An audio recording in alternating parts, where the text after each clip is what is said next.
Assalamualaikum warahmatullahi wabarakatuh. Jumpa lagi bersama Rizky Al-Hafiz Channel. Kali ini saya akan membagikan kisah tentang salah satu sahabat Nabi yang bernama Abdullah bin Rawahah.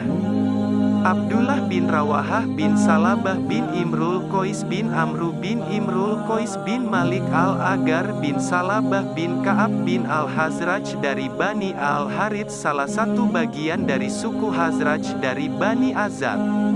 Ibunya juga berasal dari Bani Al-Harits, dan dia bernama Kabsyah binti Wakid bin Amru bin Al-Itnabah bin Amir bin Zaid Manah bin Malik Al-Agar.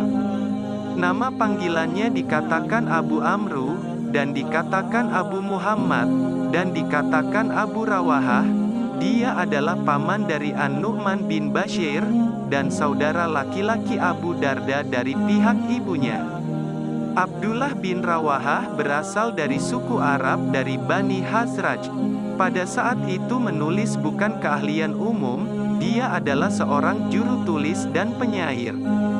Dia adalah salah satu dari 12 wakil kaum Ansar yang bersumpah setia sebelum hijrah, dan kemudian menyebarkan Islam ke Madinah. Dia juga termasuk di antara 73 orang yang bersumpah setia kepada Nabi Muhammad di Madinah. Abdullah bin Rawahah adalah komandan ketiga selama pertempuran Mu'tah dan kemudian terbunuh dalam pertempuran itu.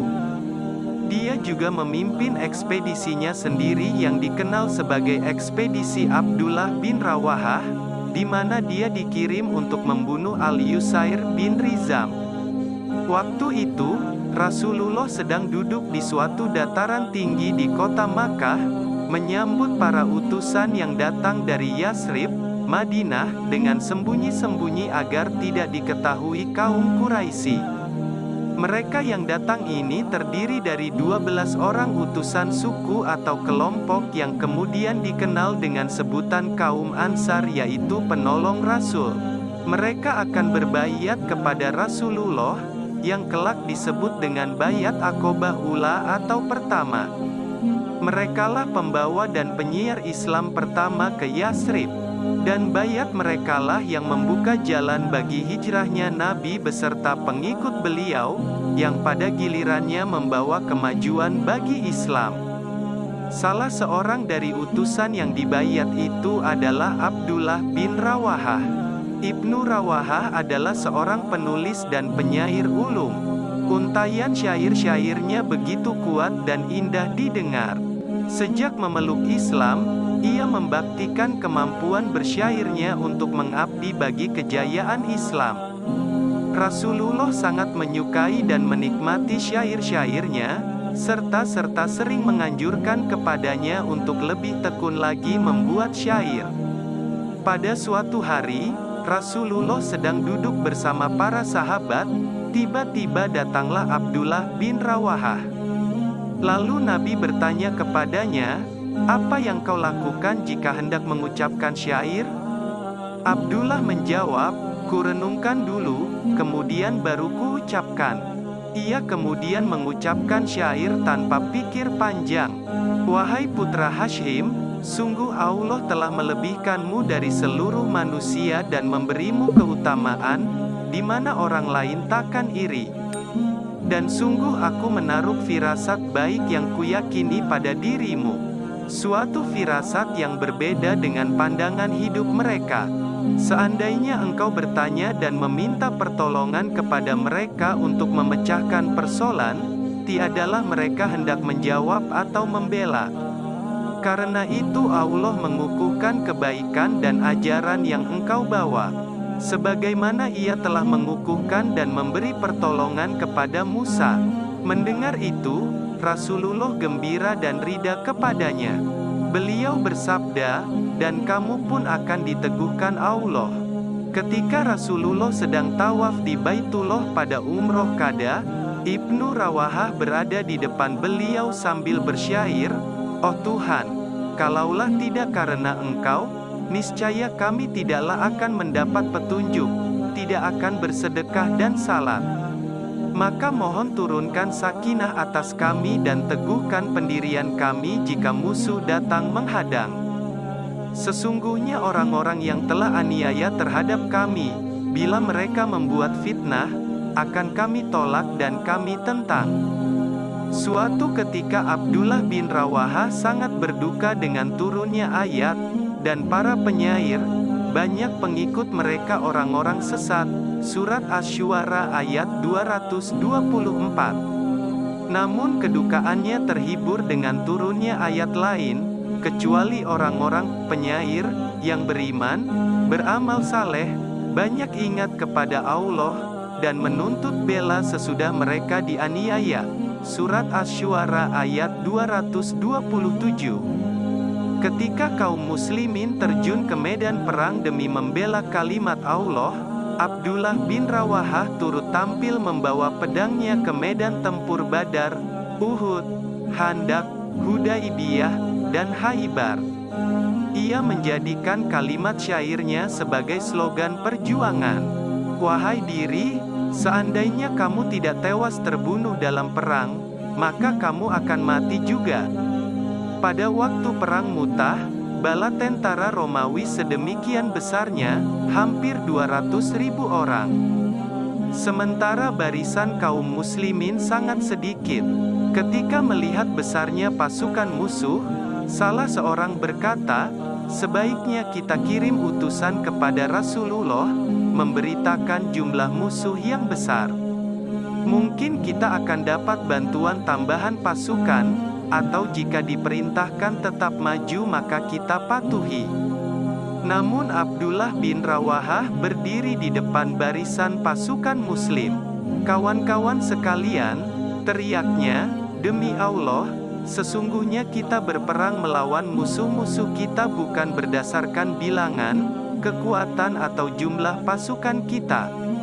Tapi kita memerangi mereka demi mempertahankan agama kita ini, yang dengan memeluknya, kita dimuliakan Allah.